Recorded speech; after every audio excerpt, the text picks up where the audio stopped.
alimutuma ni Bwana Yesu Kristo. Il est l'ami de l'époux. Yeye ni rafiki wa bwana harusi. Mais l'épout c'est Jésus. Bwana harusi ni Yesu.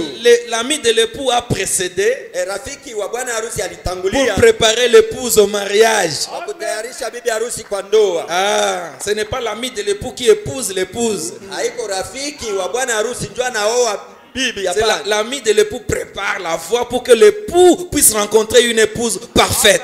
Rafiki wa bwana harusi anatayarisha bibi harusi kusudi bwana harusi akutane bibi harusi ko tayari. Amen. Amina. Donc frère Branham c'est notre frère.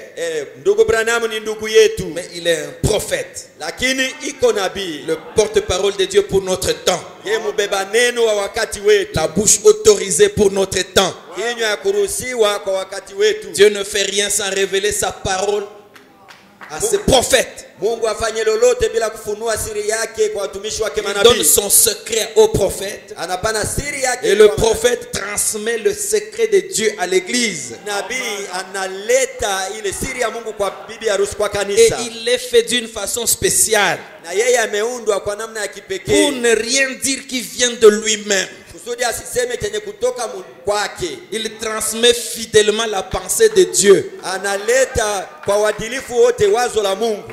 Amen. Le serpent écrasé. Ile nyoka iliyopondwa. Il dit au paragraphe 43. Maintenant dans tous les cas, c'est un esprit sur ces précieuses personnes. Beaucoup de gens m'ont demandé cela. C'est un esprit. J'espère malgré tout qu'aujourd'hui cela reçoit une blessure mortelle. Et va vite disparaître de sorte que je puisse retourner dans le ministère. Entre temps, je vais demander à chacun de vous de prier pour moi. Je ne sais pas ce que je vais faire. Ma maison est en vente. Je ne puis tout simplement pas supporter cela. Je reste ici, vraiment je vais devenir complètement fou. Je vous demande de prier pour moi. Et rappelez-vous, si jamais vous m'avez cru, si jamais vous croyez que je suis un serviteur de Christ, rappelez-vous que c'est une erreur. C'est faux. Ainsi dit le Seigneur. C'est une erreur. N'ayez rien à voir avec ça. Je suis votre frère. Amen. Amen. Parce qu'il y a des frères du vivant de frère Branham. Ils commençaient à l'adorer. Il a dit non. Ainsi dit le Seigneur, c'est faux. C'est une erreur. Cependant, dans cette génération, la Bible était jetée dans la poubelle de l'histoire. Le Dieu de la Bible était devenu une utopie, une histoire, un mythe.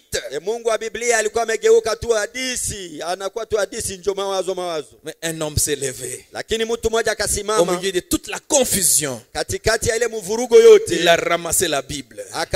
Il a dit, peuple du monde, voici votre livre. Le Dieu de la Bible peut encore monter à la scène et produire les mêmes choses. Il est dit ici dans Dieu dévoilé, paragraphe 348. Vous avez entendu raconter ça bien de fois. Un vieux violon. Et le commissaire priseur a dit, combien m'en offre-t-on? Il se peut que je ne le raconte pas tout à fait comme il faut, comme le poème. Il y a bien des années de ça, mais il me vient à l'esprit. Ils ont pris le vieux violon. Il n'était pas très beau. Il avait l'air sale et tout. Il n'a même pas réussi à avoir une offre. Finalement, je pense qu'on lui a offert $1 ou quelque chose comme ça. Et il y avait là quelqu'un qui n'était pas d'accord. kulikuwa mtu pale ambaye hakuwa nakubaliana nao qu'il se vende à ce prix-là. iuziwe kwa ile bei. Alors il s'est avancé. Sasa akaenda, Il l'a pris. akakamata, Il a promené ses mains dessus. akatembeza mikono yake juu ile gitaa. Il a pris l'archer. Hakuacha tena. Il a pris l'archer. Akakamata kale kakupigia yako. Il l'a ciré de colophane. Akaanza kukatengeneza kukagusagusa. Il a joué un air. Et à ce moment-là, tout le monde s'est mis à pleurer. Ils n'avaient jamais de leur vie entendu une musique comme celle-là. Alors le commissaire priseur a dit, combien m'offre-t-on? 2000, 5000, 10 000. Voyez, qu'est-ce que c'était? La main du maître avait révélé ce qui était voilé dans le vieux instrument. Amen. Mkono wa mwenye kazi ulifunua yenye ilikuwa na fichama ndani ya ile chombo. C'est pareil maintenant. Na ni vile vile hapa sasa. Le vieux livre, ile kitabu ya zamani, il est usé. Et on en rit. On l'a brûlé. On s'en est moqué. Mais le moment est venu. Ils font une vente aux enchères dénominationnelles. Ils font une vente aux enchères dénominationnelles. Le Conseil mondial des églises. Et ils le vendent comme si ça ne regardait personne. Une vente aux enchères dénominationnelles va avoir lieu. Alléluia. Amen. La main du maître a pris ce livre. Il l'a interprété de la Genèse à l'Apocalypse. Et le prix du livre a augmenté. La Bible. Oh, alléluia. Amen. Nous pouvons avoir les mêmes effets. Les mêmes réalisations. Les promesses de la Bible peuvent prendre vie. Même ce matin. Parce que dans cet âge, la main du maître. Alléluia. Amen. Est-ce que vous comprenez cela? Le message que nous croyons, c'est la révélation complète du Seigneur Jésus-Christ. Oh, il est merveilleux. Nous sommes en train de parler de la jonction du temps. La jonction du temps, ou le carrefour du temps. C'est comme tous les carrefours que vous connaissez. Au carrefour, il y a du bruit. Il y a beaucoup d'histoires. Il y a des panneaux publicitaires. Il y a des signaux routiers indicateurs. Il y a beaucoup de choses. Des embouteillages. Beaucoup de bruit. Et le temps aussi a connu des carrefours. Carrefour. Des jonctions. Vous finissez une dispensation. Vous commencez une autre. Il y a un carrefour. Il faut savoir maintenant où vous allez, sinon vous allez vous perdre. Parce qu'il y a plusieurs routes. Alors il faut savoir qui vous guide, qui vous conduit, pour que vous ne puissiez pas vous perdre. Il y en a 7 que le prophète a cherché dans la Bible et qu'il a trouvé. Il y en a plusieurs, mais 7 ont marqué beaucoup le prophète. Par l'inspiration divine. Par l'inspiration divine, il a montré le temps de Noé. Le monde était dans l'apogée de la civilisation. Mais là même, Dieu a fait quelque chose. Alors que la science était dans la folie. Et le péché s'était accru. Le monde était devenu sale, souillé par le péché. Ulimwengu ulikuwa imechafuka kwa dhambi. Mais Dieu a suscité un homme. Mungu akalamusha mtu. Amen. Amen. Noé qui construisait l'arche. Nuhu ambaye alijenga safina. Mais à côté il y avait Enoch qui avait la plénitude de la parole et qui a été enlevé. Lakini pembeni kulikuwa Enoko ambaye alikuwa na utimilifu wa neno. C'était le 7e homme après Adam. Yeye alikuwa mtu wa saba. Il vivait dans le 7e âge de l'église. Alikuwa katika kizazi ya saba ya kanisa. Et il fut enlevé. Yeye akanyakuliwa. C'est le type de ce moment. Nous qui vivons dans le 7e âge de l'église. Sisi ambao tunaishi katika kizazi ya saba ya kanisa. Parmi nous ici, kati yetu hapa, il y en a qui ne connaîtront pas la tombe. Kuna wale ambao hawataingia katika kaburi. Alléluia. Amen. C'est le seul âge qui verra l'enlèvement. Ndio kizazi peke yake ambao kitaona kunyakuliwa. C'est la pure vérité. Ile ni kweli kabisa. Et le message pour nous enlever est déjà donné. Na ujumbe ya kutunyakua imekwisha kuletwa. Amen. Amen. Tout nous amène vers là. Yote vitu vyote vinatupeleka kule. Toutes les promesses de Dieu s'accomplissent sous nos yeux. Ahadi zote za Mungu zinatimia mbele ya macho. Et bientôt, très bientôt, punde si punde, notre foi défiera la pesanteur. Imani yetu itashinda mvutio wa ardhi. Et nous disparaîtrons. Na tutapotea, tutatoweka. Ça c'est ainsi dit le Seigneur. Ni hivi asema on ne nous verra plus. Hawatatuona tena. C'est ce que Frère Branham dit. Ile ndio ndugu Branham on anasema. ne nous verra plus. Hawatatuona nous tena. Nous allons partir. Tutakwenda. Amen. Croyez-vous à cela? Je munaamini ile? Nous allons partir. Tutakwenda kabisa. Ce n'est pas une illusion. Haiko mambo ya kufikiri. Ce n'est pas une prédication. Haiko hata mahubiri. C'est une réalité. Ni uhakika wa mambo. Nous partirons. Tutakwenda. Au vrai sens du mot partir. Ile maana ya kweli ya kwenda. Oh non, je suis parti alors que je te vois. Non, pas ça. Hapana kusema nilishaenda na tuko na kuona. Hapana ile. Nous partirons réellement. Tutakwenda kabisa kabisa. On nous cherchera, on nous manquera. Watatutafuta, hawatatuona. Croyez-vous à cela? Ce message nous y amène. Hii ujumbe natupeleka kule. Gloire à Jésus-Christ. Utukufu kwa Yesu Kristo. Et Noé construisait l'arche. Na Noa akajenga safina. Oh, alléluia. Amen. Avant que Dieu ne puisse détruire la terre. Kabla Mungu sasa hajaribu dunia. Noé était protégé. Nuhu alikuwa analindwa. Il était caché dans l'arche. Alikuwa anafichwa ndani ya safina. Ceux qui avaient refusé son message ont péri. Waliokataa ujumbe wake wakaangamia. Amen. Nous avons vu tout cela. Nous avons vu l'époque d'Abraham. C'était aussi un carrefour. Le monde était dans une condition déplorable. Sodome et Gomorrhe. Le péché de tout genre. Toutes sortes de dépravations de mœurs.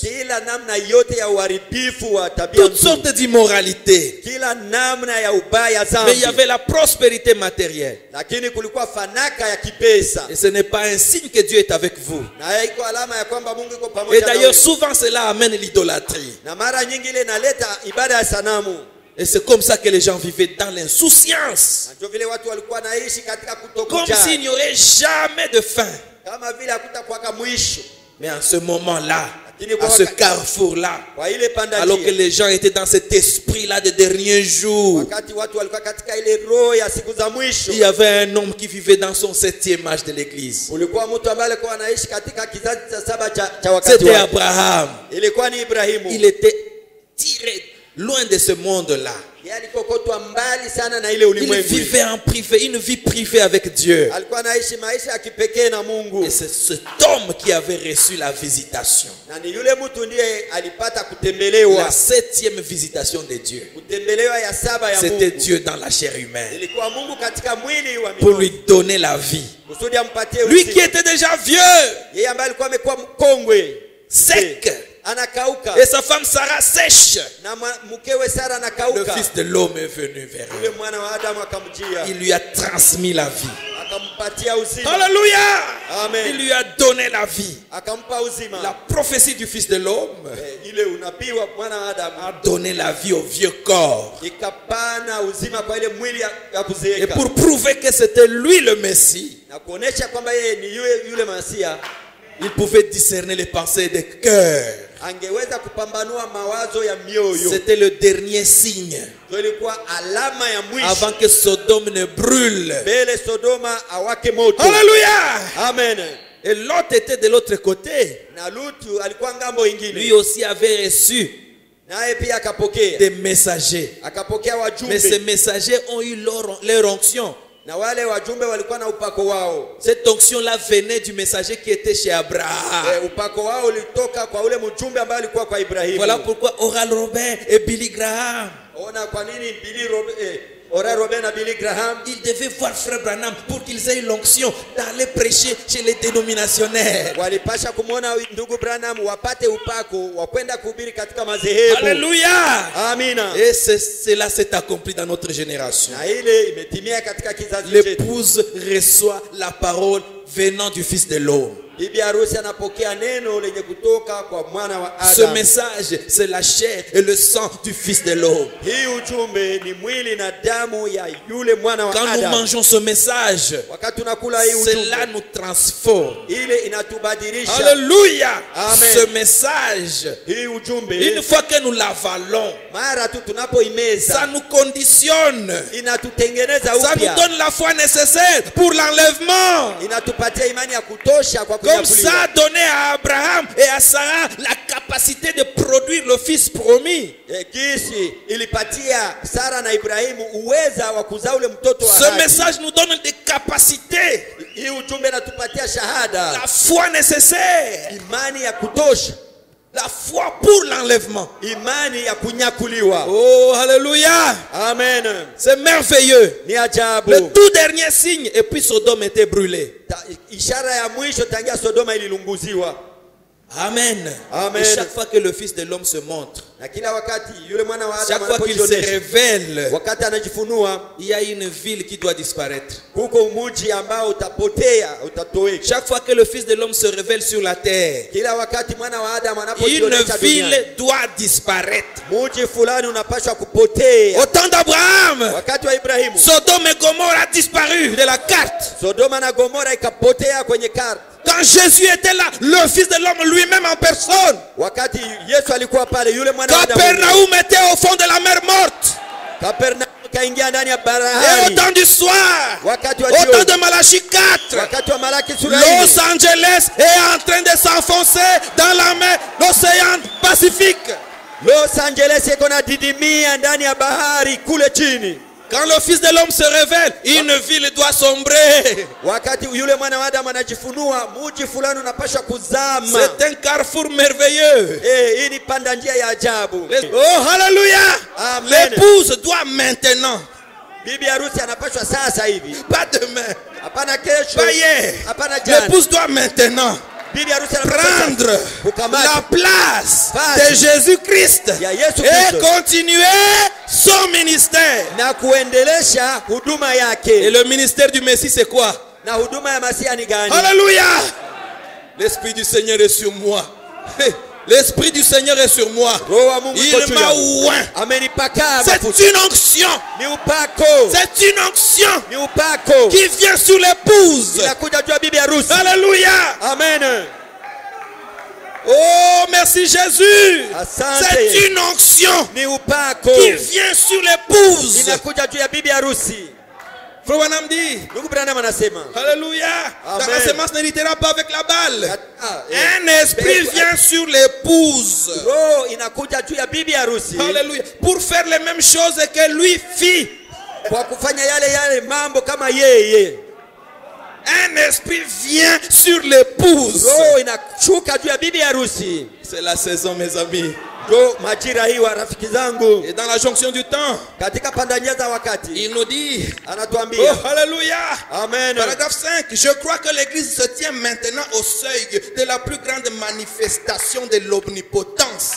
Mstari wa 5 anasema naamini ya kwamba kanisa hapa sasa linafika kwenye kiwango ya ile kuzirisha ile kuwa na nguvu zote que le monde ait jamais connu. Ambayo ulimwengu kama haijawahi kuwa nayo. Donc depuis que le monde existait, tangia ulimwengu il n'a jamais connu ça.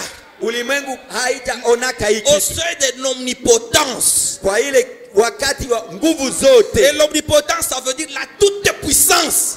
Nguvu zote ni kusema mamlaka yote. L'autorité suprême. Ile mamlaka ya juu sana. Jamais homme n'a eu ça. Hakuna mwanadamu alipata ile. À part maintenant. Isipokuwa njo wakati. L'église arrive à ce seuil. Kanisa linafikia kwenye ile kiwango. Alléluia. Amen. Et pour ce faire, na kwa hiyo Dieu Mungu doit se déverser. Anapaswa kujimimina. Parce que l'enfer est sur la terre. Kwa kuwa Jehanamu iko duniani. Il faut que le ciel soit sur la terre. Inabidi mbingu nazo ziwe duniani. Pour faire face. Pour faire face.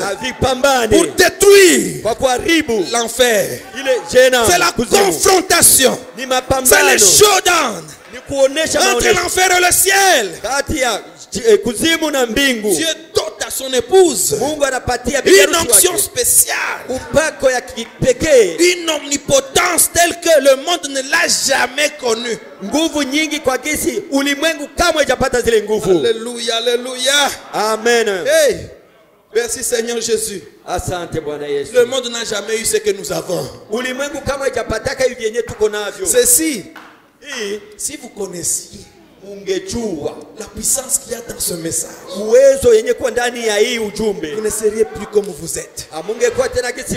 Frère, si vous découvrez que ce que Dieu possédait pour créer, c'est ça qu'il vous a donné. Frère, il n'y aura pas assez de démons en enfer pour vous barrer la route.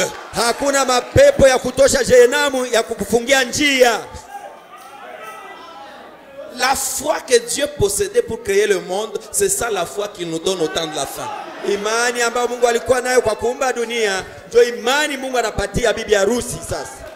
Ah, est-ce que c'est la vérité, frère Branham? Lisons cela. C'est terrible, mes amis. Réveillons-nous, Église de Dieu. Nous ne sommes plus comme les autres. Et nous ne sommes pas n'importe qui. Nous sommes à la fin. Amen. Amen. Le monde est dans l'esprit du dernier jour. Nous aussi nous devons entrer dans l'esprit du dernier jour. De notre côté. Alléluia. Amen. Ils n'ont pas honte de se dénuder sur la route. Ils ont cette onction sur eux. Ils n'ont pas honte de s'amouracher sur la route. C'est une folie.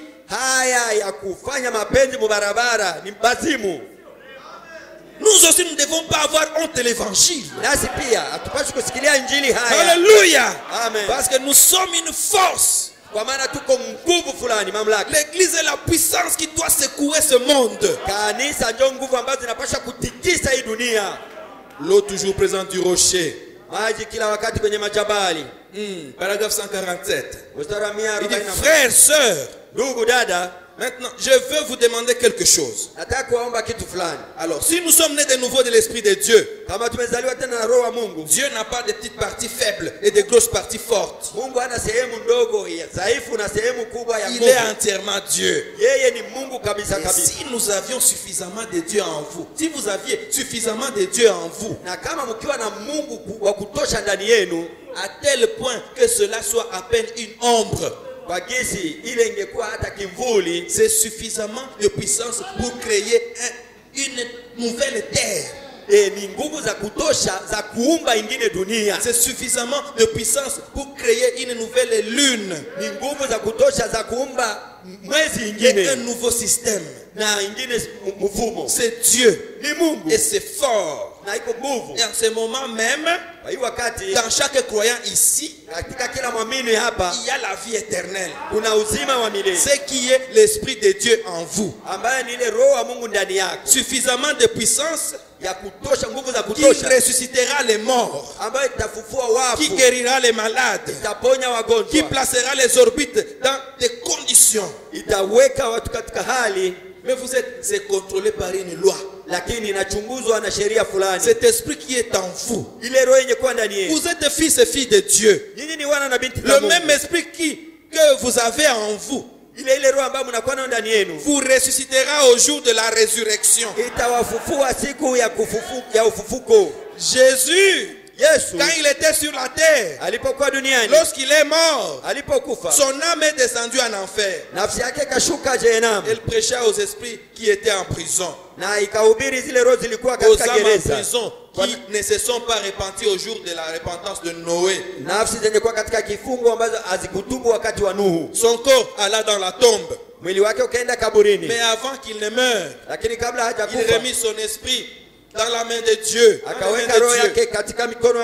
Son esprit est allé à Dieu. Son âme est allée en enfer. Et son corps est allé dans la tombe. Et le chemin vers la résurrection était barré. Jusqu'à ce que l'écriture s'accomplisse. Il ne pouvait pas revenir parce qu'il devait rester dans la tombe pendant 3 jours et nuits. Mais lorsque l'écriture était entièrement accomplie, cette barre fut enlevée. Son esprit descendit vers son âme et son âme vers son corps, et il ressuscita. Et quand nous mourrons, nos âmes iront sous l'autel de Dieu. J'ai eu le privilège de voir cet endroit. Il y a de cela quelques matins. Comme vous le savez, dans la vision, cet endroit dont la Bible parle, nos esprits iront à Dieu qui les a donnés à nos corps. Et nos corps retourneront vers la poussière de la terre. Mais un jour, quand l'écriture sera accomplie, nos esprits se détacheront de Dieu. Ils ramasseront l'âme. Et l'âme ira vers le corps. Et la puissance qui nous ressuscitera est en nous en ce moment même. Nous sommes maintenant dans les lieux célestes. Nous sommes maintenant dans la puissance de la résurrection. Écoutez, s'il n'y avait pas de loi quant à cela, les fils et les filles de Dieu se créeraient un monde quelque part. Et iraient y vivre une vie privée. Vous avez la puissance en vous pour le faire. Si vous avez une ombre de la puissance de Dieu en vous, vous avez la puissance pour le faire. Dieu est omnipotent. Voyez-vous ce que je veux dire? La puissance qui est en vous fera. Vous pourriez par votre parole amener un monde à l'existence. Et aller y vivre. Alléluia, vous y êtes. Alléluia, c'est cela la puissance qu'il y a dans l'église maintenant.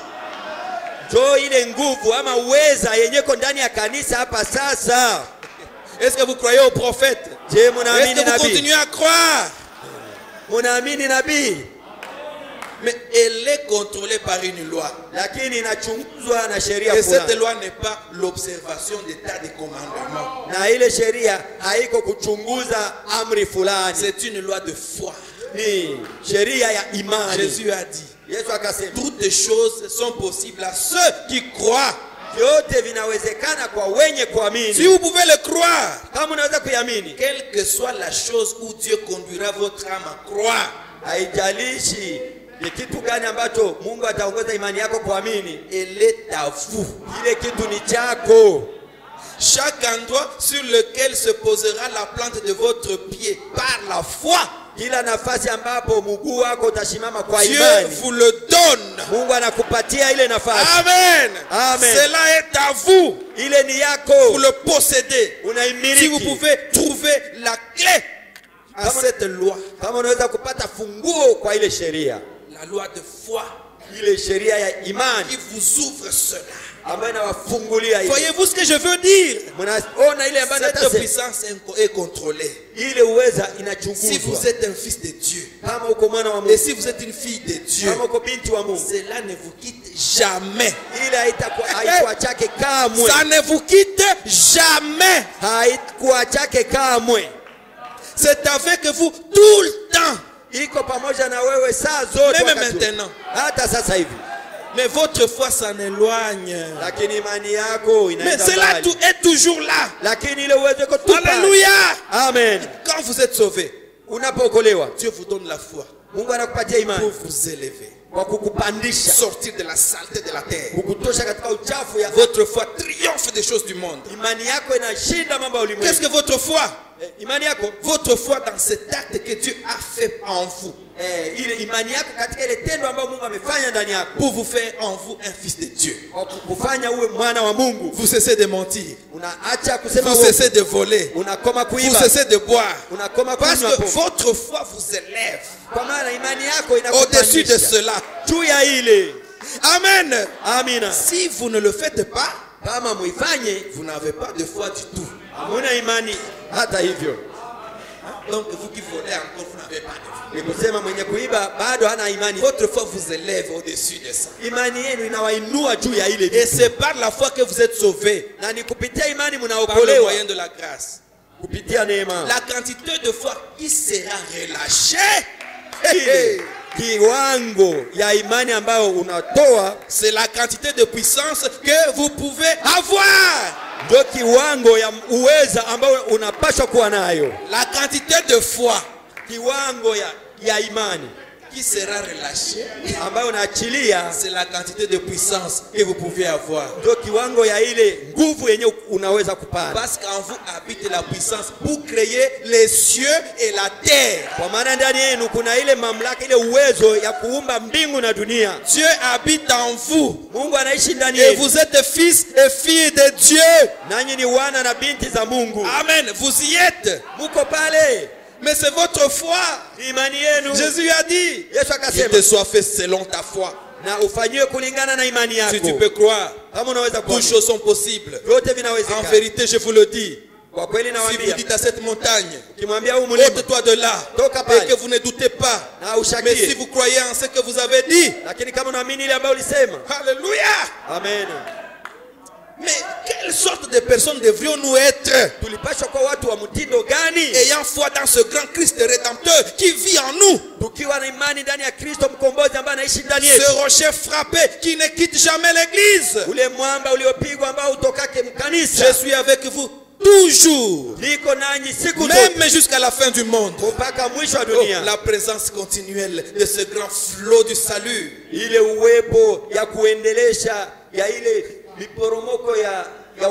et de la puissance qui était déversée depuis le calvaire dans l'église.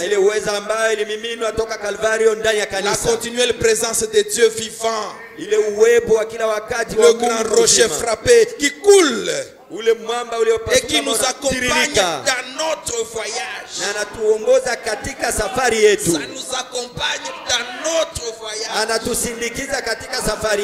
Oh, merci Seigneur Jésus. 157. Mais on a le problème avec l'église. Nous pouvons vaincre chaque maladie. Nous avons la puissance en nous. Nous sommes fils et filles de Dieu. Rien ne peut tenir devant nous. Et rien ne peut tenir devant nous. Enlevez-le, nous mettez-vous. Mettez-moi. Rien ne peut tenir devant moi. Ah, c'est ça la loi de l'identification. Appropriez-vous la chose. Appropriez-vous la promesse. Rien ne peut tenir devant. Non, ici on n'a pas dit ça. Rien ne peut tenir devant moi. Amen. La seule chose qu'il veut trouver quelqu'un qui croit en cela. Kitu moja inapenda ipate mwenye kuamini ile. Qui croit ce que Dieu a déjà fait pour vous. Anaamini ile ambayo Mungu amekushafanya juu yenu. Non pas nous serons. Hapana tutakuwaka. Nous sommes maintenant. Tuko sasa hivi. La continuelle présence de l'Esprit est avec nous. Iye uendeleshaji wa kila wakati wa roho. Vous y êtes. Iko pamoja nanyi. Muko pale. Voilà ce que Frère Branham croit. Ona kenye ndugu Branham anaamini. C'est ce que je crois. Ndio kenye mimi naamini. Crois cela aussi. Amini ile nawe pia. C'est la vérité. Ni kweli. Mes amis, rafiki zangu, l'homme est tout puissant. Mwanadamu anakuwa na nguvu zote.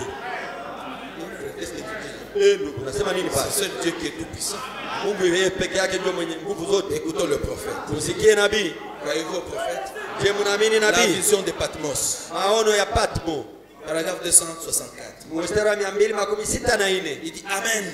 Anasema amina. Il ôta tous les obstacles devant les hommes, akaondoa vikwazo vyote mbele ya watu, afin qu'ils puissent avoir une communion, kusudi aweze kuwa na ushirika comme celle qu'il y avait au jardin d'Éden. Kama ile ambayo ilikuwa kwenye bustani ya Edeni. Bon, j'allais ravaler cela. Nataka kumeza ile upya. Je veux le dire. Lakini ndaisema, l'homme, mwanadamu, est omnipotent. Anakuwa na nguvu zote.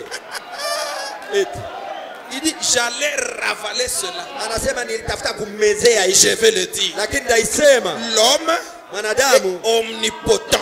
Anakuwa na nguvu zote. Vous ne croyez pas cela? Hamwamini ile? Il est. Ndio, mwanadamu iko vile. Un homme mutu qui est totalement soumis à Dieu, amana mutii lote Mungu, et omnipotent. Anakuwa mwenye nguvu zote. Aha. Alléluia. Il y a quelque chose qui met de l'étincelle. Kuna kitu fulani ambacho kinawasha ile moto. Quelque chose qui vient oindre votre foi. Kitu fulani napaka imani yako. Quelque chose qui vient réveiller la semence vie. Kitu fulani inaamusha ile mbegu ya uzima. Le surnaturel. Ya juu ya maumbile. Le Dieu surnaturel se révèle à vous. Mungu wa juu ya maumbile anajifunua kwako. Alléluia. Amen. Et là, na hapo que 1000 démons se lèvent à gauche, mapepo 1000 démons zinuke kushoto na kuume. Frère, rien ne vous séparera de l'amour de Dieu. Hakuna kitu itakutenganisha na rien, alors rien. Hakuna même kitu. Si la famille vous rejette, hata kama jamaa inakutupilia, même si les amis vous abandonnent, hata kama marafiki, même si le mari vous jette à la porte, hata kama bwana anakufukuza, même si le pasteur te chasse, hata kama mchungaji anakufukuza, si il y a eu ce contact, kama kuna kwele uhusiano, frère, ndugu, rien ne vous séparera de l'amour de Christ. Hakuna kitu kitakutenganisha na upendo wa Kristo. Même si je dis vous irez en enfer, hata kama mimi nasema utaenda kuzimu, s'il y a eu ce contact là, kama ile uhusiano ilikuwa pale, cela ne vous bougera pas. Ile haitakutikisa. Vous connaissez votre Dieu. Unajua Mungu wako. Alléluia. Amen. Et là tu peux dire comme Paul. Na hapo utasema kama Paulo. Paulo. Roi Agrippa. Oh mfalme Agrippa. Je n'ai pas résisté à la vision céleste. Sikuvumilia juu ya ile maono ya mbinguni. C'est une vision. Ni maono. C'est une vision. Ni maono. Quand je dis vision, ce n'est pas ce que vous voyez là. Wakati mimi nasema maono, hapana ile yenyewe mnaonaka kule. Quelque chose kitu fulani se connecte à votre cœur. Inajichomeka ndani ya moyo wako. Et vous ne savez même pas expliquer des fois. Na wewe mara hujui hata kufasiria. Des fois vous prenez le chemin pour aller dans des boîtes. Mara unakamata njia kuelekea kwenye. Vous arrivez quelque part. Unafika fasi fulani. Cette chose vous dérange. Ile kitu inakuuzi. Mais ça ce n'est pas mon chemin. Haiko ndio njia yangu. Je rentre. Narudia. Quelque chose. Kitu fulani. Alléluia. Amen. C'est la première chose.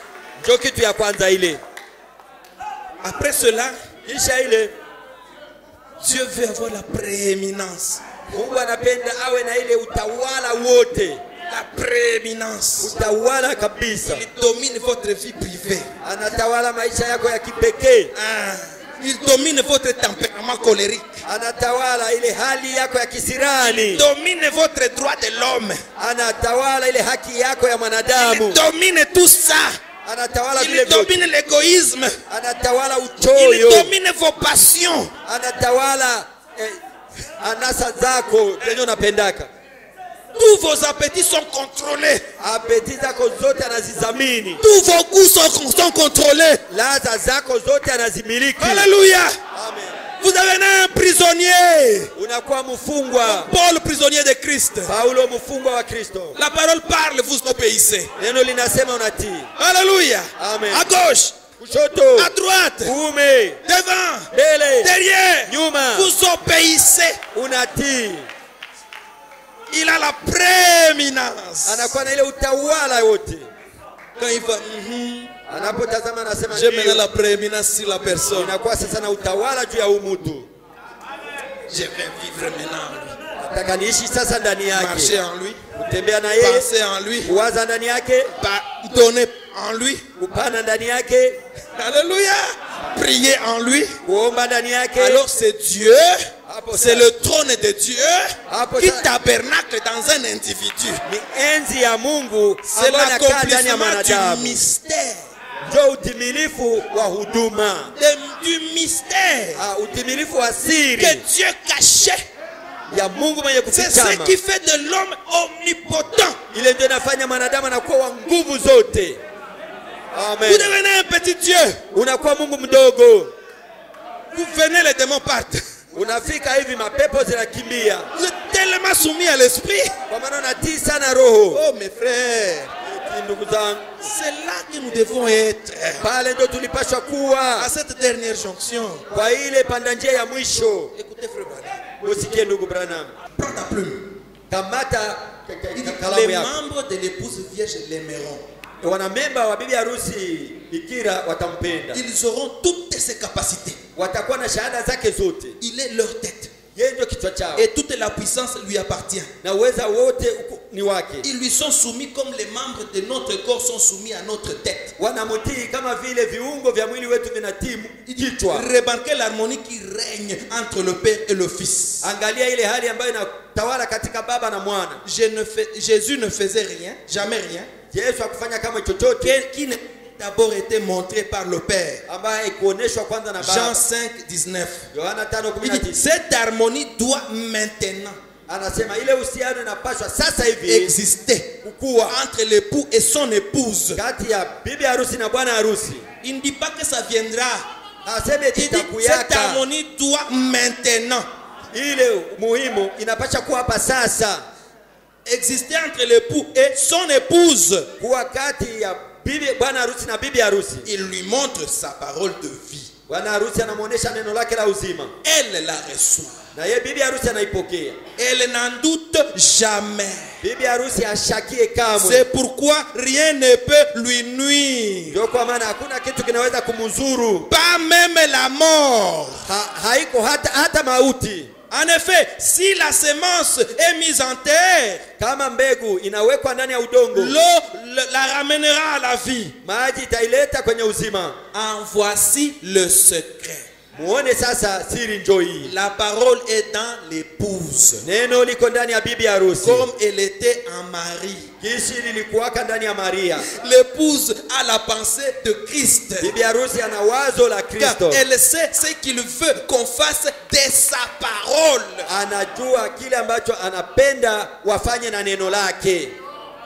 Elle exécute en son nom ce que la parole ordonne. Car elle a le ainsi dit le Seigneur. Alors la parole est vivifiée par l'esprit.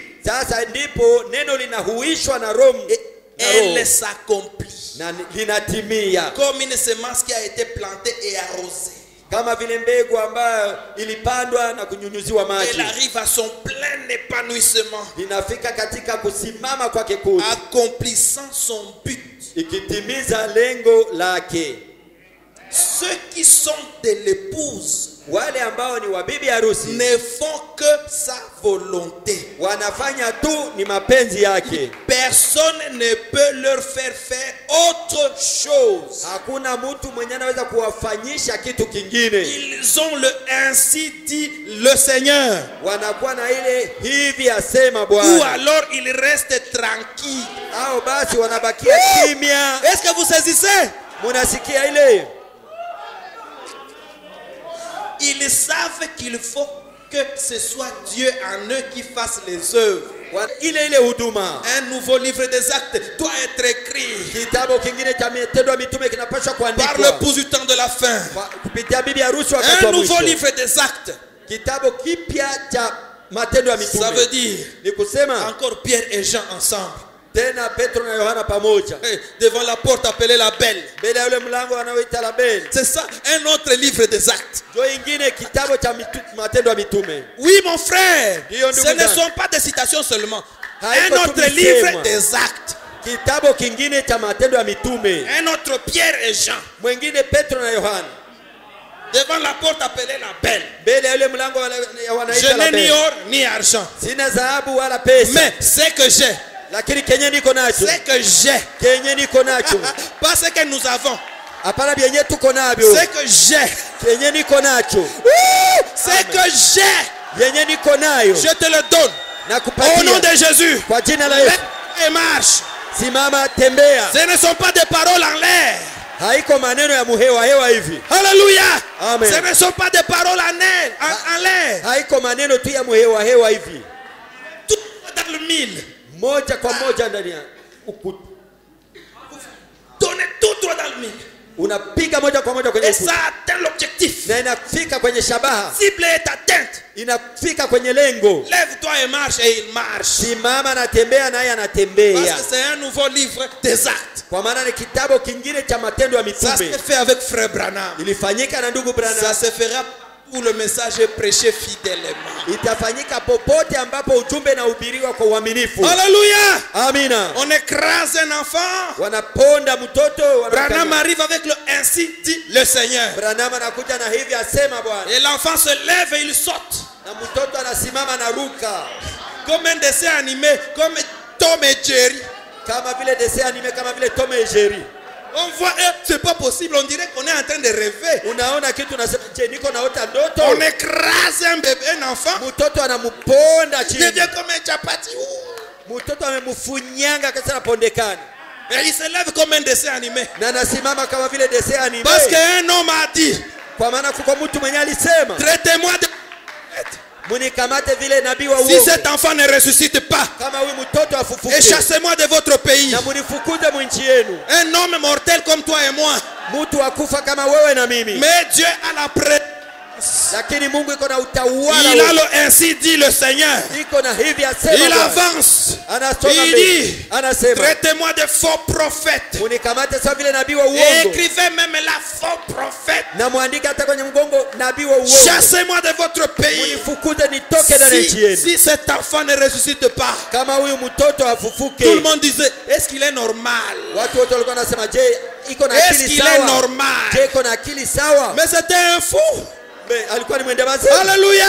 Il avait le ainsi dit le Seigneur. Amen. Une courte prière. Alléluia. Amen. Que l'on sache que c'est toi qui m'as montré ces choses. Frères et sœurs, ce n'est pas une illusion. Ce n'est pas une histoire rafistolée. C'est une réalité. Cet enfant s'est mis debout. Les gens ont commencé à pleurer. Les militaires, les Finlandais, qui ne se saluaient jamais avec les Russes parce qu'ils étaient en conflit. Ce jour-là, ils se sont embrassés. Ils se sont embrassés. Alléluia. Et ils ont dit, voilà le Dieu que nous voulons. Nous voulons qu'on nous amène le Dieu. Alléluia. Amen. Il est le même. Pierre et Jean ensemble. Pierre et Jean ensemble. Pierre c'est la foi. Pierre c'est la foi. Jean c'est l'amour. Quand les deux sont ensemble, Pierre et Jean, un miracle sera là. Amen. Quand la foi et l'amour sont ensemble, imani na upendo inakuwa pamoja, collés serrés, zinaambatana, collés serrés, zinakuungana pamoja. L'amour et la foi. Imani na Aujourd'hui les gens ont une grande foi sans amour. Leo watu wana imani kubwa bila upendo. Mais quand la foi rencontre l'amour, wakati imani inakutanana na vous upendo, sentez la misère de votre frère, unasikia huzuni ya ndugu yako, vous allez prier, un miracle se fera. Unaomba, muujiza utafanyika. Je vous dis la vérité. Nawaambia kweli. Quand le problème du frère sera votre problème, wakati shida ya ndugu itakuwa shida yako, quand le problème de la sœur sera votre problème, wakati shida ya dada itakuwa shida un yako, miracle se fera. muujiza utafanyika. Et nous écrirons un nouveau livre. Na tutaandika kitabu kipya. Est-ce que c'est la vérité? Je ni kweli? Est-ce que c'est la vérité? Je ni kweli? Amen. C'est la saison, mes amis. Njoo majira hii wa rafiki zangu. La mer rouge a englouti tous les démons. Bahari ya Shamu ikazamisha mapepo zote. Alléluia. Amen. Et la joie a commencé. Ils ont dansé. Na furaha ikaanza kuja wakacheza malenga. C'était une réunion de Pentecôte. Ilikuwa ni mkutano wa Pentecoste. Une vraie joie. Furaha ya kweli. Une vraie danse en esprit. Na mchezo wa kweli katika roho. Ils ont chanté le cantique de Moïse. Wakaimba nyimbo za Musa. Frère, ndugu, chaque génération a ses chansons. Kila kizazi inakuwa na nyimbo zake. Quand Dieu fait quelque chose, wakati Mungu anafanya kitu fulani, il accomplit l'écriture. Anatimiza andiko. Même l'inspiration change. Hata uvuvio unabadilika. Vous commencez maintenant à composer selon ce que Dieu vient de faire. Munaanza sasa kutunga nyimbo kulingana na ile Mungu anafanya. Alléluia. Amen. Les gens de Luther, watu wa Luther ne pouvaient pas chanter la Pentecôte. Hawangeweza kuimba Pentecoste. Ils ont chanté wakaimba la justification. Wakaimba ile kuhesabiwa haki. Les gens de Wesley, watu wa Wesley, ils ont chanté la sanctification. Wakaimba utakaso. Amen. Quand la Pentecôte est venue, ils ont chanté la restauration des dons. Wakati Pentecoste ilikuja wakaimba kurudisha kwa karama. Le Saint-Esprit encore dans les camps. Roho tena ndani ya kambi. Amen. Amen. Mais aujourd'hui, lakini leo nous allons au-delà. Tunaenda juu ya ile. Au-delà. Juu ya ile. Nous pouvons chanter les sept tonnerres ont retenti. Tunaweza kuimba ngurumo saba zilingoroma. Inaleta furaha. Puissant est descendu. Malaika mkuu alishuka. Il donne la victoire finale à l'épouse. Analeta ushindi wa mwisho kwa bibi. Si vous chantiez cela avant là-bas, ils ne comprendraient rien. Mungeimba mbele kule hawangeelewa kitu. Mais aujourd'hui, ça peut passer. Lakini leo inapita. Pourquoi? Kwa nini? Vous avez eu la chose. Mulipata ile kitu. Amen. Oh merveilleux, merci Seigneur Jésus. Asante Bwana Yesu. Moïse, Musa, jusque là, il pouvait monter seul angeweza kupanda peke yake dans la colonne de feu. Ndani ya nguzo ya moto. Personne ne devait l'accompagner. Hakuna wa kumsindikiza. Personne. Hakuna. Si vous osez, vous mourrez. Unasubutu unakufa.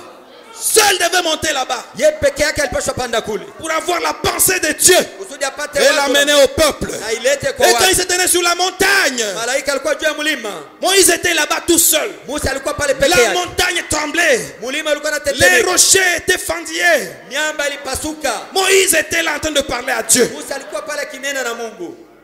Car il a la pensée de Dieu. Alipokamata wazo la Mungu. La parole de Dieu. Neno la Mungu. Alors que les autres entendaient des coups de tonnerre. Wakati wengine walikuwa nasikia Moïse entendait Dieu parler. Musa alikuwa anasikia Mungu akinena. Alléluia. Parce que le prophète a la capacité. Kwa maana nabii anakuwa na shahada d'écouter Dieu parler. Ya kumsikia Mungu anaponena. Ce que les autres entendent comme tonnerre. Ile ambao wengine wanasikia kama ngurumo. Le prophète l'entend comme la parole, la voix de Dieu. Nabii anasikia kama vile neno, sauti ya Mungu. Parce qu'en lui il y a quelque chose qui transforme les tonnerres en parole de prédication. Kwa maana ndani yake kuna kitu, shahada fulani inabadilisha ile ngurumo. Alors que les autres tremblent là-bas. Wakati wengine wanatetemeka. Moïse disait parle. J'écoute, parle. Parle. Et les autres tremblaient, ils ne comprenaient rien. Na wengine walikuwa wanatetemeka, walikuwa wanasikia kitu. Et ils ont dit, wakasema, Seigneur, ne nous parle plus. Usituzungumzie tena. Parle à Moïse. Sema na Musa. Et Moïse nous parlera. Na Musa atatuzungumzia. Amen. Amen. Amina. Il a pris la pensée de Dieu. Kamata wazo la Mungu. Et la parole de Dieu. Na neno la Mungu. Dieu l'a gravé sur la pierre. Mungu akaliandika kwenye jiwe. Oh, c'est merveilleux. C'est merveilleux. C'est quand il descendait avec cela. Parce qu'il a laissé le peuple. Il est monté sur la montagne. Quand il s'est éloigné un peu, les gens ont construit un veau d'or. Ils ont commencé à adorer un veau d'or. Vous comprenez ça? C'est la même chose aujourd'hui. Ils ont oublié tout ce que Dieu a fait. Quand le prophète revient avec la complète révélation de la parole, les 7 sont révélés. Beaucoup de gens l'ont abandonné. Tous les amis l'ont quitté. Tous ceux qui parrainaient des réunions l'ont abandonné. Ils ont montré leurs couleurs. Ils aimaient qu'ils viennent dans leurs églises ajouter des membres. Les gens aiment les signes parce que ça les divertit. Mais ils n'aiment pas la voix du signe. Ainsi dit le prophète. Ils aiment des signes, ça les divertit. Mais quand vous dites enlevez vos mini-jupes,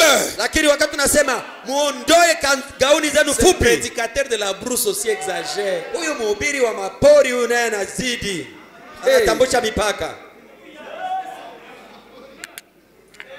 Quand il dit vous êtes bénis, alléluia, tout le monde est guéri, amen. Arrangez vos vies.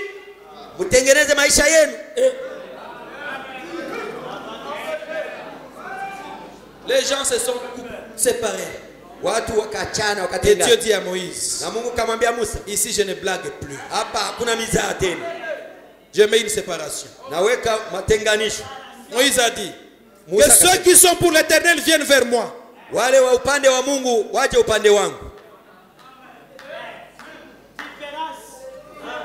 Ceux qui ne veulent pas qu'ils se rangent derrière Corée, Datan et Abiram. Tu vois selon les textes originaux grecs. Ici frère, frère Branham a déjà interprété la parole. Tais-toi. Ferme le clapet. Ferme-la. Dieu a déjà parlé. Si la prophétie ne parle pas comme le prophète, fermez-la. Si la vision contredit le message, chassez-la. Si l'enseignement n'est pas conforme à Malachie 4, chassez-la. Dieu a parlé. Et tout le monde se taise. Celui qui est pour l'Éternel, qu'il soit du côté de Moïse. Celui qui veut suivre la théologie, qu'il aille vers Corée, Abiram et Datan. Et Dieu a montré la différence. C'est la saison. Avec leur Bible en main, leurs accessoires, des Lévites, vous savez, ceux qui éloignent le peuple, ce sont nous les ministres.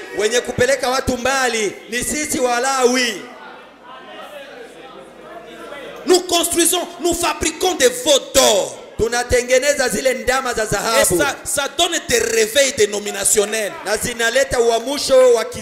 Les gens sont, ils tremblent, ils ont des émotions, ils pensent que c'est l'onction. Il y a une différence entre l'onction et l'émotion. Et beaucoup de gens reçoivent les esprits des prédicateurs au lieu de recevoir l'esprit de Dieu. Ceux qui sont pour Moïse, donc ils sont pour l'Éternel. Les autres, ils étaient nombreux. Parce que la prédication de la lettre Kwa maana ile mahubiri ya kibarua, les discours persuasifs de sagesse, ile masemi ya kushawishi ya hekima, ça a beaucoup de membres. inakuwa na wanamemba wengi. Frère, ça vous convainc si vous êtes philosophe intellectuel. Inakuhakikishia kama uko mjuzi kabisa wa msomi. Mais au fait, c'est vrai, frère. Kweli kabisa inaonekana ni sawa sawa kabisa.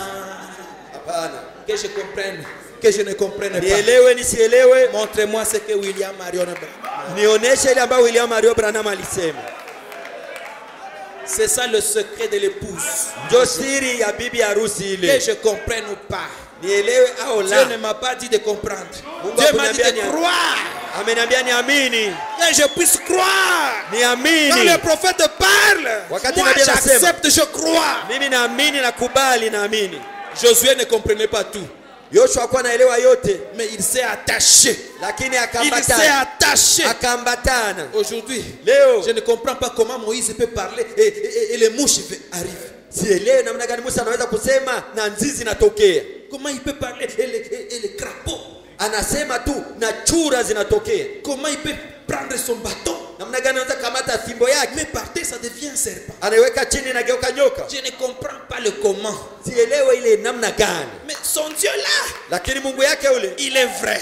Ni wa kweli. Son message, ujumbe, je m'accroche. Naambatana naye. Un jour, siku moja, à force d'aimer le message de Moïse, kwa kupenda tu ujumbe wa Musa, à force de s'accrocher, kwa kuambatana nayo sana, un jour, siku moja, alléluia, amen, lui aussi s'est promené. Il arrive quelque part. Il est en train de combattre. Le temps était arrivé. Le soleil commençait à se coucher. Le Dieu de Moïse, c'est lui qui faisait parler Moïse, est monté du cœur jusqu'à la bouche de Josué. Soleil, arrête-toi sur Gabaon. Il s'est entendu dire cela. Il s'est entendu dire la chose. Et la chose s'est matérialisée. Et le soleil s'arrêta. Alléluia. Amen. Mon frère et ma soeur, comment frère Branham pouvait parler et les écureuils arriver? Peut-être que je ne peux pas comprendre. Mais attachons-nous au message. Attachons-nous au message. En marchant, un jour, tu entendras une voix. Et cela n'est pas loin. L'heure vient. Et elle est déjà là. L'heure vient. Et elle est déjà là. Où la parole de l'épouse amènera les choses à l'existence. Car le troisième poule est venu à l'existence. Le troisième poule est déjà venu à l'existence. Amen. Amen. C'est la saison. La troisième phase. Où la procédure ne dit plus rien à Dieu. Tic-tac. Tic-tac. Et la chose arrive. La pensée de Christ est dans l'épouse. Moïse a continué sa marche. Les autres ont été engloutis. Alléluia. Il est arrivé maintenant un temps où l'ange n'était plus resté sur la montagne avec Moïse. L'ange, parce que Moïse a représenté le ciel sur la terre en faisant le tabernacle du désert, construit selon le modèle du ciel.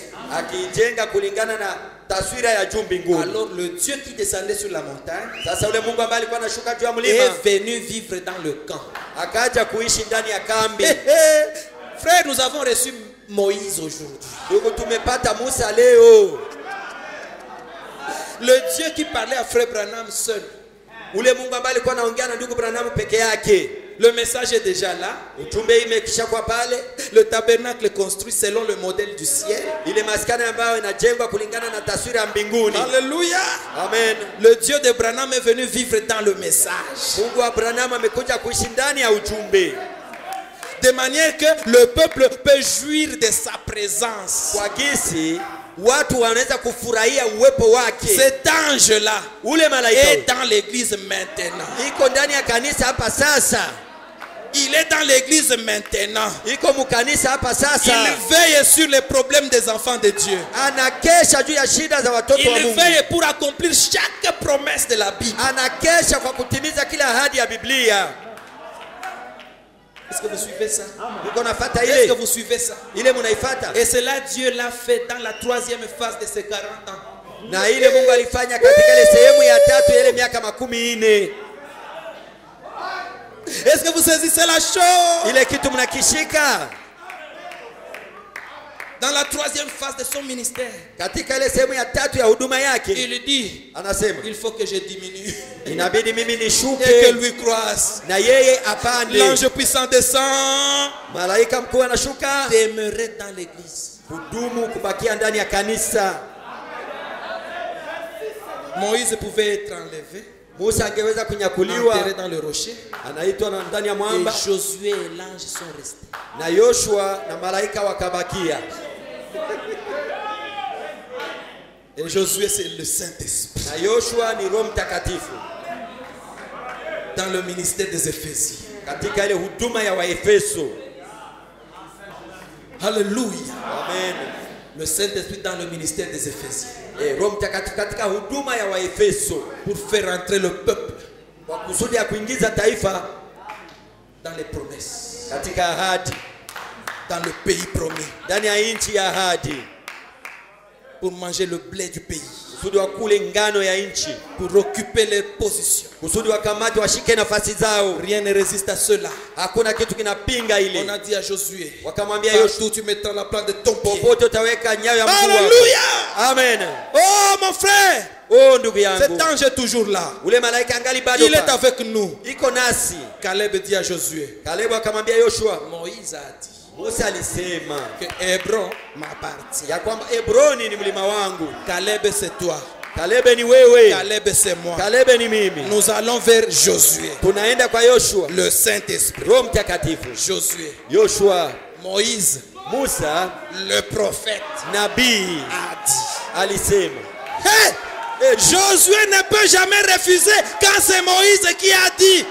Yoshua hawezi kamwe kukataa wakati Musa amesema. Hey, mon frère, ndugu yangu, Josué ne refusera pas une citation. Yoshua hata kataa msemwa. Regarde, angalia, il dit que ça m'appartient. Anasema ni yangu. C'est ce que le prophète a dit. Ndio yenyewe nabii alisema. Josué vient confirmer.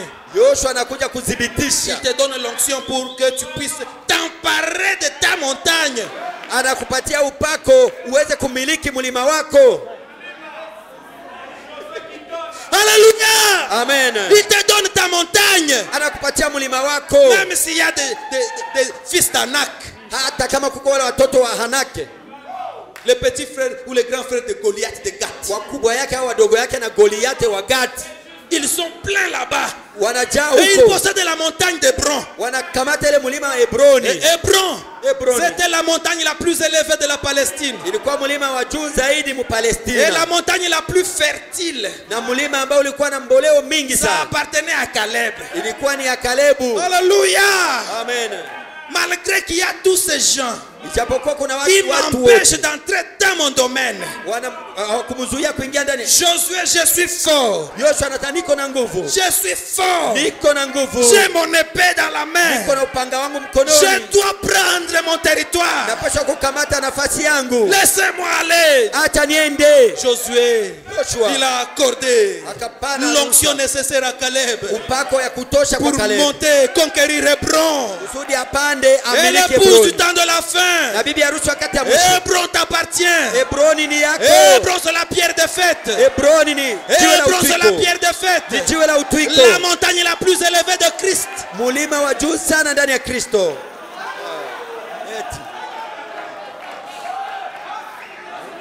C'est l'amour parfait.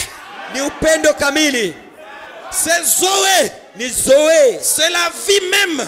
C'est le cœur de la divinité. C'est l'immortalité. C'est la chambre du roi. C'est là.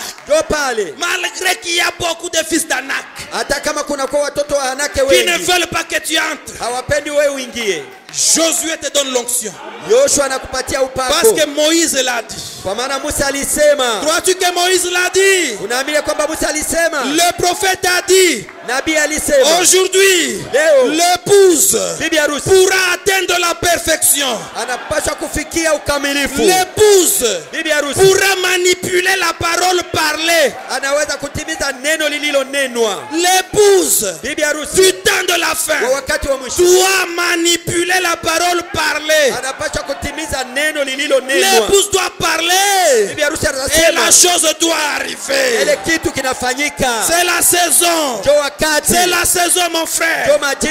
L'église est au seuil de la plus grande manifestation de l'omnipotence. Alléluia, alléluia, alléluia. Amen. Parle à cette montagne. Parle à cette montagne. Frère Branham dit, j'ai entendu. J'ai entendu. Maintenant, je vois. Cette écriture était un mystère pour moi. Cette écriture, je ne savais pas la percer. Maintenant, ce que j'avais entendu, alléluia, maintenant je vois. La troisième phase est venue à l'existence. Dieu prend sa parole de création. Il la place dans le cœur d'un homme. Et l'homme se promène. Et cette voix qui dit, veux-tu voir un écureuil? C'est ce que tu cherches? Oui. Tu en veux combien? Alléluia. J'en veux un là-bas. Un là-bas. Ça se crée, il tire, ça tombe. Et il mange les produits de sa création. Frère, ce n'est pas une illusion. C'est une réalité. C'est ce que ce message nous donne. L'épouse arrive au moment où Jean 14 12 s'accomplit.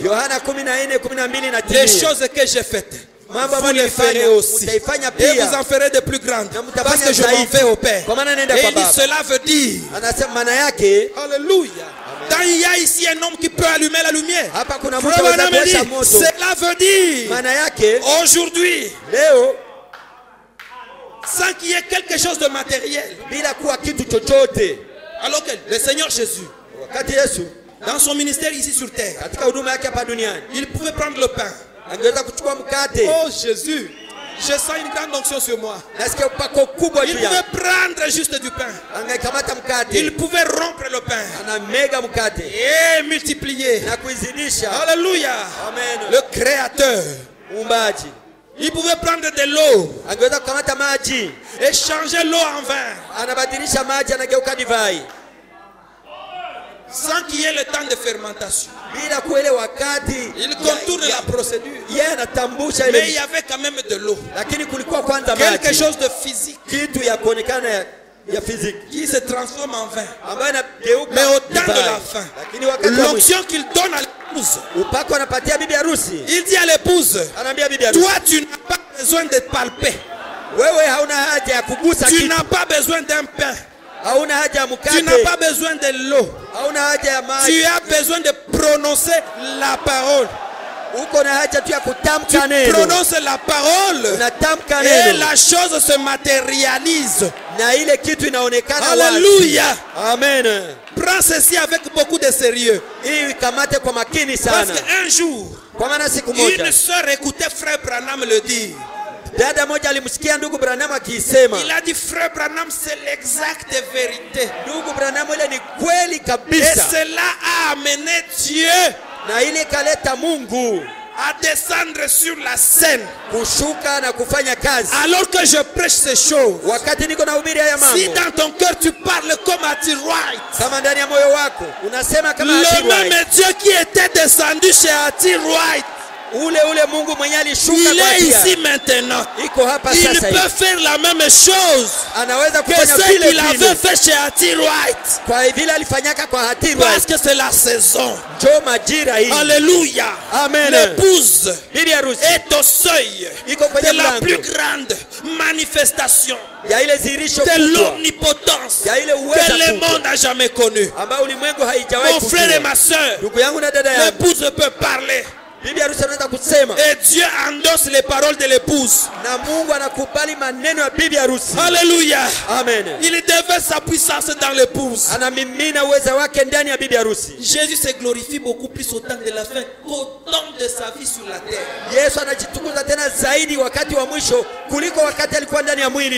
Au travers et par son épouse. Alléluia. Amen. Par l'épouse, il révèle qu'il est omnipotent. Oh mon ami, c'est la saison. Ne rate pas ceci. Le salut est dans ses paroles. Le salut est dans ses paroles. Amen.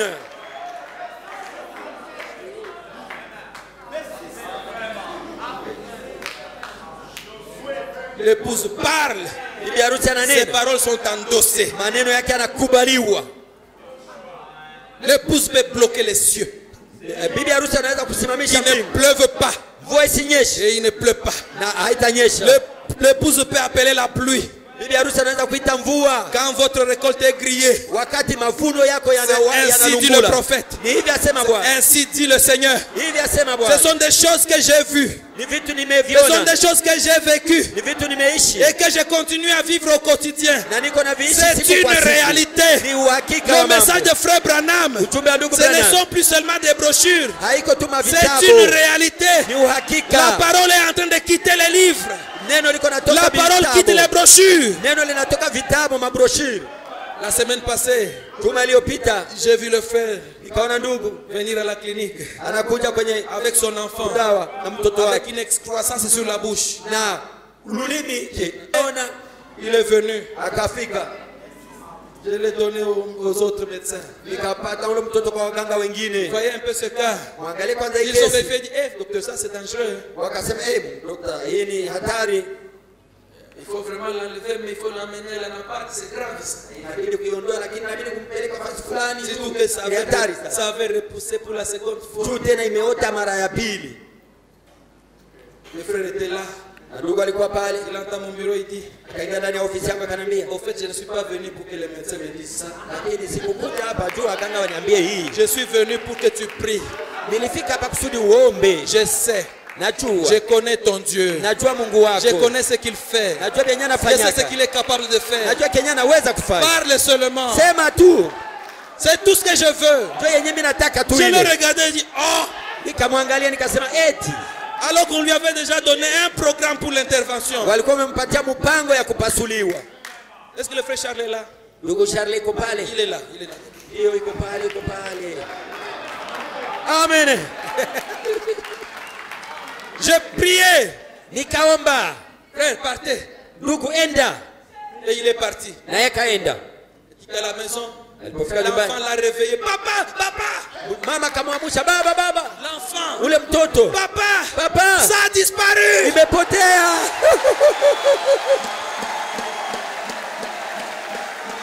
Amen. Il m'a amené cet enfant. Il m'a amené cet enfant. Frère,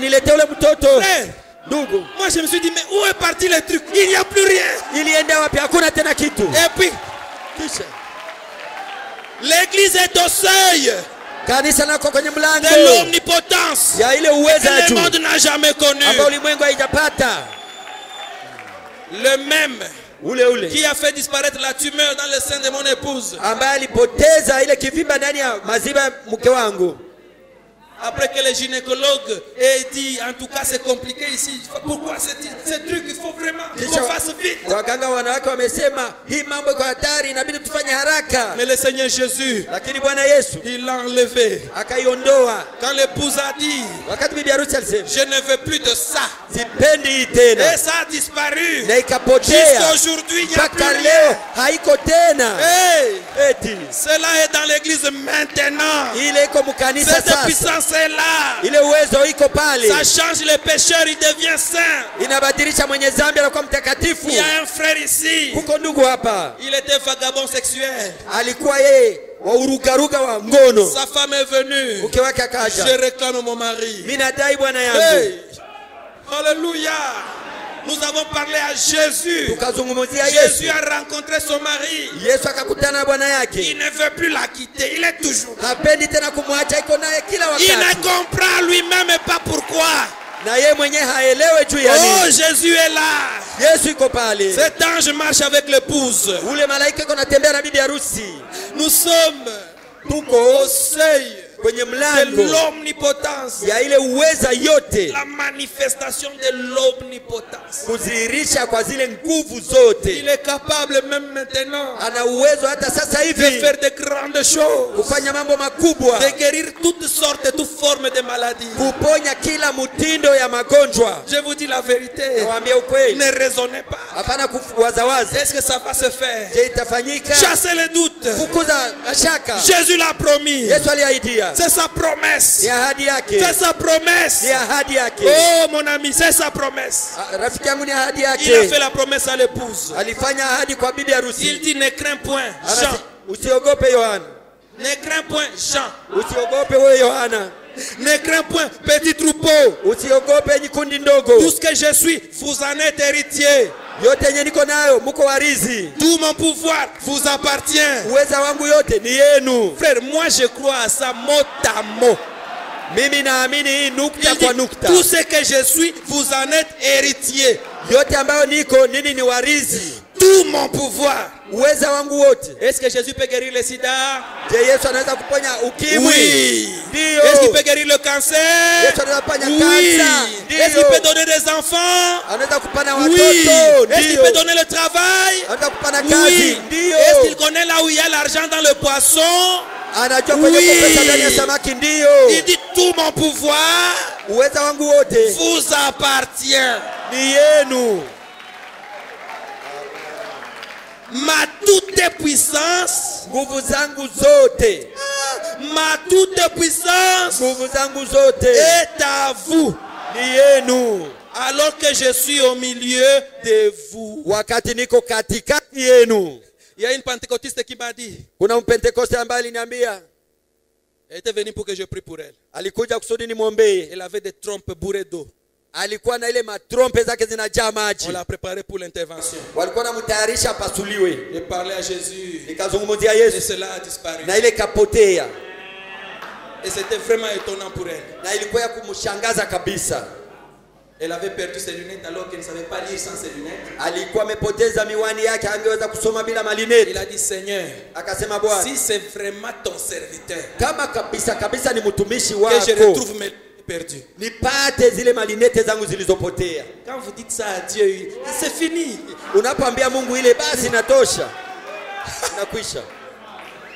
Elle est venue me dire, j'accepte. C'est Dieu qui m'a dit. Tu vois telle personne, c'est lui qui a caché tes lunettes. Et c'était pour prouver que tu es son serviteur. C'est vrai? Oui, j'ai dit à Dieu, si réellement tu es son serviteur, que je retrouve mes lunettes.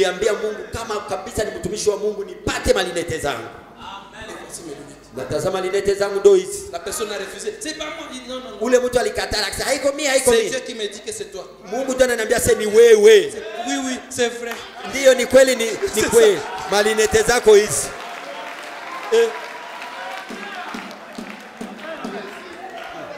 Je ne suis pas venu apporter la crainte et l'échec.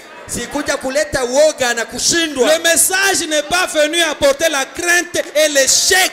Ujumbe haikuja kuleta woga na kushindwa. Les gens qui ont peur des sorciers. Watu wanaogopa wachawi. Pas dans ce message. Hapana, ndani ya ujumbe. Le message n'est pas venu apporter la crainte. Ujumbe haikuleta woga ni l'échec. Ama kukushindwa.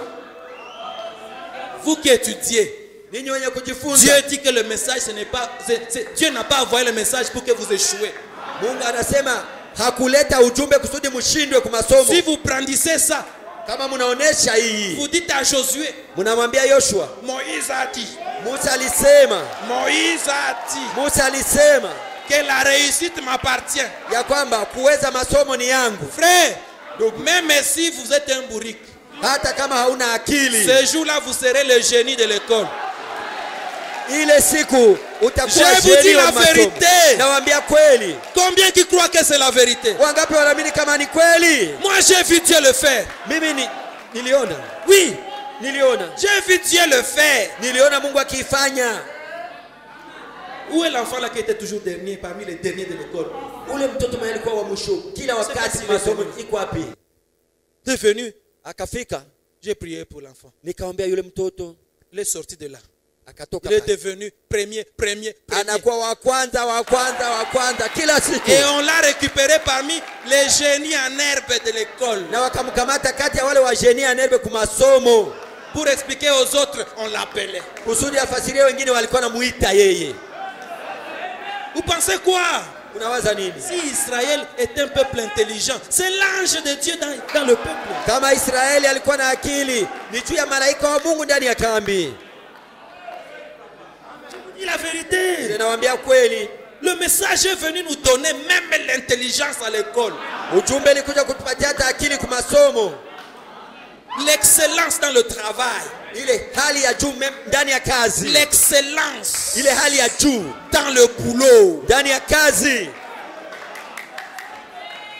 Dieu n'aime pas des médiocres. Mungu hapendi wale wapumbafu. Dieu aime des gens qui sont intelligents.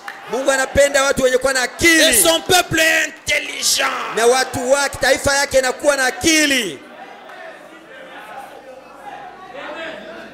Les gens croient que le message c'est pour des pauvres, des ignorants. Watu wanafikiria kwamba ujumbe ni kwa watu wenye wa maskini, wale wapumbavu hawana akili. Je peux vous le prouver. Naweza kuwaonesha dans l'église de Frère Branham. Katika kanisa la ndugu Branham. Les gens découvraient même. Watu walikuwa navumbua hata la formule de médicaments. Ile formule ya kutengeneza dawa. Pour guérir l'arthrite. Il y a un frère qui a découvert ça. Ile arthrite, kuko ndugu mwenye alivumbua ile. Une formule. Formule fulani.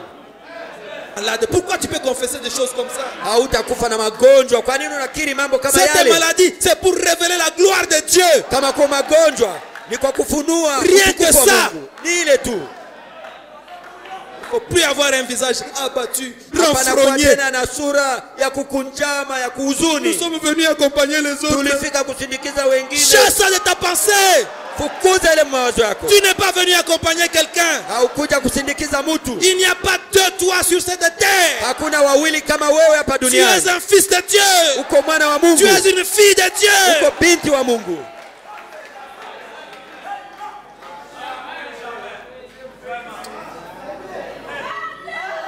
Je vous dis la vérité. Nawaambia kweli. Vous avez vu de vos yeux. Mumeona kwa macho yenu. Vous avez vu de vos yeux. Mumeona kwa macho yenu. Des stériles présenter des enfants. Watasa wanaleta watoto. Après que les médecins ont déjà dit qu'il n'y aura pas moyen pour toi d'avoir. Kisha waganga kutangaza kwamba kwako wewe hauwezi kamwe kupata mtoto. Mais Jésus. Lakini Yesu. Jésus a changé leur langage. Yesu anabadilisha usemi wao. Cet après-midi. Hii nyuma ya bidii. Il peut faire la même chose. Anaweza kufanya vile vile. Il peut faire la même chose. Anaweza kufanya vile vile. Ça traîne un tout petit peu, tu te décourages. Inachelewa kidogo, unaregea. Non mon ami. Hapana rafiki yangu. Quand ça traîne, c'est pour que le témoignage soit beaucoup plus grand. Wakati nakawia, ni kusudi ushuhuda tena kubwa zaidi. Continue à faire confiance au Seigneur. Endelea kumtumainia Bwana. Continue à confesser la chose. Endelea kukiri ile kitu. Continue à confesser la chose. Endelea kukiri ile kitu. Dites édition spéciale. Useme tangazo za maalum. Édition spéciale. Matangazo maalum. Par ses meurtrissures, kwa kuchubuliwa kwake, je suis guéri. Nimepona. Édition spéciale. Matangazo maalum. Par ses meurtrissures, kwa kuchubuliwa kwake, je suis guéri. Nimepona. Comme cet aveugle, kama yule kipofu, Frère Branham prie. Ndugu Branham anaomba. Ainsi dit le Seigneur. Hivi asema Bwana. Tu es guéri. Umepona. Il est parti, akaenda, mais il ne voyait toujours pas. Hakuwa naona hata hivyo. Il est rentré encore dans la ligne. Akarudia tena kwenye mstari wa maombi. Mais j'ai déjà prié pour lui. Tayari nimekisha kuombea wewe. Et il a été dit ainsi dit le Seigneur. Na ilisemekana ni hivi asema Bwana. Kumbe anza sasa kukiri par ses meurtrissures, kuchubuliwa kwake, nimepona. Comme les types vendaient les journaux. Yule kijana alikuwa anaujisha magazeti. Aveugle avec ses journaux. Iko kipofu na iko na gazeti zake. Édition spéciale. Matangazo ya kipekee maalum. Matangazo maalum. Par ses meurtrissures, kwa kuchubuliwa kwake, je suis guéri. Nimepona. J'étais aveugle. Nilikuwa kipofu. Mais maintenant je vois. Hapa sasa naona. On regarde. Wanaangalia wanasema. Est-ce qu'il est normal? Huyu mtu je ana akili sawa kabisa? Il va chez le coiffeur. Anaenda kwa kinyozi. Il se met devant le miroir. Anasimama mbele ya kioo. Son petit bâton. Na kafimbo kake. On le fait asseoir. Wanamwikalisha pale. Allez, coiffez-moi. Allez, ninyole sasa. Très bien là. Ninyole mzuri. Est-ce que tu vois? Édition spéciale. Matangazo maalum. Par ses meurtrissures, kwa kuchubuliwa kwake, je suis guéri. Nimepona. On coiffe. Wanakata nywele, wanakata nywele. Maintenant toi tu vois. Sasa wewe mwenyewe uko unaona. Comment on t'a coiffé? Wamekunyola namna gani? Attends, je vais voir. Acha kwanza nione. Édition spéciale. Matangazo ya kipe maalum. Par ses meurtrissures, kwa kuchubuliwa kwake, je suis guéri. Nimepona. Et directement pouf. Papo hapo pouf. Je vois. Naona.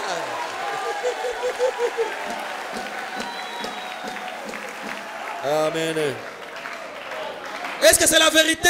Ni kweli ile? Ndio. Est-ce que c'est la vérité? Je ile ni kweli? Le même Dieu est ici. Ule Mungu iko hapa. C'est lui qui a envoyé frère Branham. Yeye ndo alituma ndugu Branham. Avec ce message. Na hii ujumbe. Il m'a rencontré. Alinikuta. Je sais où il m'a trouvé. Najua kwenye alinikuta. Je sais ce qu'il m'a dit. Najua kile aliniambia. Il m'a dit qu'il serait avec moi. Il m'a dit que si je reste fidèle au message, nikibakia mwaminifu kwa ujumbe, le même ange sera là pour appuyer mes paroles. Atakuwa pale kwa kushikilia maneno yangu. J'ai confiance en lui. Namutumainia. Je l'ai vu agir. Nilimwona kitenda. Je le vois agir. Namuona na je le verrai encore agir. Namuona tena kitenda. Parce qu'il tient sa parole. Kwa maana anashika neno lake. Que Dieu te bénisse. Mungu akubariki. Amen.